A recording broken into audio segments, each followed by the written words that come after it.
আমার যে প্রশ্নটা পার্থদা তোমার কাছে, তুমি তুমি আমায় চেনো অনেকদিন ধরে।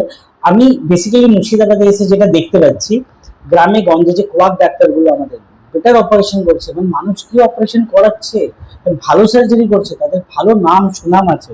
মানে আমি এটা যেহেতু ব্যাঙ্গালোরে দেখিনি, মুর্শিদাবাদে আমি এসে দেখছি। এটা নিয়ে তুমি এক্স্যাক্টলি কি বলবে?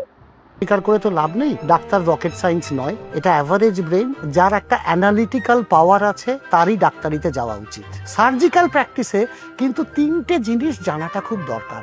একটা হচ্ছে যে সবাই জানে কি করে অপারেশন করতে হবে, টেক্সট বইতে স্টেপ লেখা আছে, ভেরি ফিউ লোক জানে যে কখন অপারেশন করতে হবে, আর তার চেয়েও খুব কম লোক জানে যে কখন এই বলটাকে ছেড়ে দিতে হবে, যে এই অপারেশনটা করতে হবে না বা করতে গেলে বিপদে পড়তে হবে।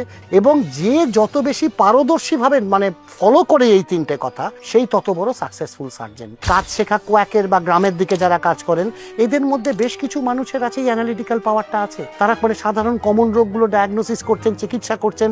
কোনো ডাক্তার তো গ্রামের দিকে প্র্যাকটিস করতে কোনো কারণ, যে কোনো কারণেই হোক যায় না বা যেতে পারে না, বা গেলেও 24 ঘন্টা থাকেন না। এবার গ্রামের লোককে রাত্রিবেলা সাপে কাটলে কোথায় যাবে, বা একটা ভমিটিং ডায়রিয়া নিলে কি একটা স্যালাইন দেবে, যেখানে একটা স্যালাইন দিলে একটা ডিহাইড্রেশন কেটে যায়, কে দেবে? সেই লোকটা তো বুঝতে হবে।